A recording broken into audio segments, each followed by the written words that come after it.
A line that you know is killer, but you just haven't found a way to wiggle it into a song yet, maybe even on the new album?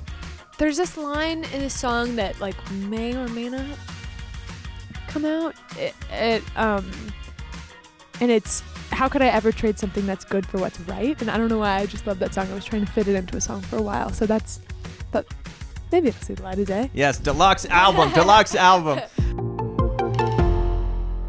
This is your Audacy check-in with Olivia Rodrigo from the Hard Rock Hotel, New York. We have so much to talk about, but like one of the most important things, have you finished the second season of And Just Like That? Oh my God, this is the most important question. You're right. And the answer is no, I haven't gotten to it, but it's still on the top of the list. I haven't had a bunch of time to watch TV lately, but I'm dying to finish it. What do you mean you haven't had a bunch of time to watch TV? Did you do the first season? Yeah. Okay, so the second, I want to get your opinion. We'll circle back the next time I see you. But the second season, I feel like is vastly better, and I like the Che character better. Okay. And Miranda is getting back to her old self. So yeah. Okay. Well, I'll watch it and then I'll let you know what I think. Because you're a big Carrie Bradshaw fan, right? Yeah. Love Carrie Bradshaw. Love Charlotte York too. I feel like I'm a combo of those two girls in my friend group. Yeah. And are you a full-time New Yorker now, or? No, I split time, but I have a place here and I have a place in LA, which is super fortunate. And but I love it here. And we made some of the record Guts here, and it's just so inspiring. I love working here. Yeah. What about the there was this other thing I just watched on Netflix, actually. It was the new Adam Sandler movie. Did you see that? Because you're all over that movie. That's so funny. I met Adam and his two daughters backstage at SNL. Oh my gosh. And they were like, oh my gosh, so nice to meet you. And I think they listened to my music, and so it's so cool that they put it in the movie. That's funny. So that's true to life, because like one of, I guess, his youngest daughter in the movie like idolizes you, and she's like, I'm getting Olivia Rodrigo at my bat mitzvah. I was like, wait, hold up. I got this interview coming up. Is she about to be in this movie? But it was like, it was adorable. Oh my gosh. Cute. Okay. That's next on the list after And Just Like That. Yeah. So New York part-time, have you had a chance to do a lot of the, touristy stuff, any of the staple things? Oh yeah. I mean, get a bagel here and there, sit in Central Park. What else is there to do? I don't know. Statue of Liberty. Done that. Statue of Liberty was cool. Yeah. I haven't really adventured into Brooklyn yet. That's next on my agenda. Okay. I feel like there's so much cool stuff to do out there. So. And can you hop on the subway, like pull a hat down low, or can you not get away with that? Yeah, I feel like New Yorkers are super chill. Yeah. You know? Yeah. They're like, I don't care who you are. Get out of my way. You know what I mean?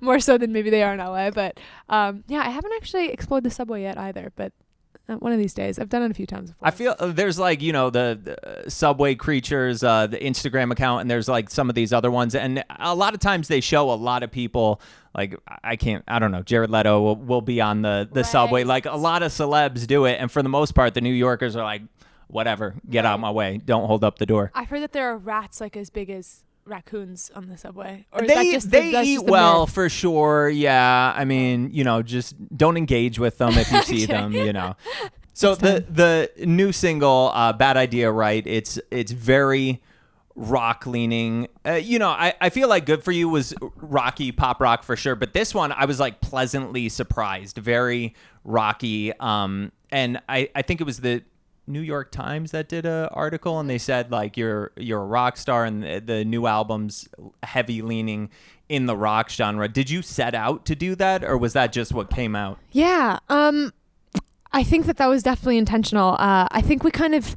discovered the more rockier part of my sound in the later days of writing Sour. We wrote Good For You and or Brutal sort of in the final hours of the album coming together. And so I think having discovered that, I really love that aspect of my sound. And so I think we felt a little more freedom to kind of explore it in this album. And I'm really happy it turned out that way. And I also just think songs like that are so fun to play live and like scream and jump around to. Like those are my favorite songs to hear. So that's definitely what we set out to do. Because in my head, I was like, she had a chat with Alanis Morissette and was like, I owe this to Alanis. I'm going to do anything for Alanis. So anything cool. for her. So now, I even hearing the few new songs that I have heard, such a growth of you as an artist. Looking back now on your debut album, is there anything? I know you're like perfectionist in rehab. You're trying to work on that or whatever. But is there anything when you go back and listen to the first album, you're like, I don't know, the way a certain instrument hits or the way you sing one thing, it just, if you could go back and change that, you would? Yes, definitely. I mean, obviously, like, no regrets. It like was the best that I could do at the time. There's one thing that bugs me so bad in Trader. I fell in love and I say with you instead of with you, and I don't know why every time I listen to it, it drives me crazy. I'm like, why did you think you were being cool? Like, just pronounce the word right. But little things like that. But you have to have compassion with your 17, 18-year-old self. You know? Totally. Good for you. Is there a line you've had kind of in your back pocket, maybe from the first album or even before it, a line that you know is killer, but you just haven't found a way to wiggle it into a song yet, maybe even on the new album?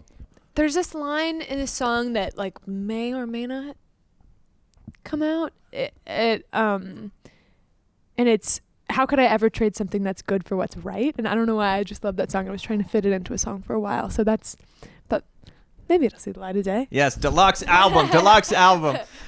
So the first album you wrote it was all West Coast, or? Yeah. And this one was, the majority of it was New York? Yeah, actually, yeah. Okay. Like half and half. Did you feel like there was different energy from the cities you were in, or is a studio a studio?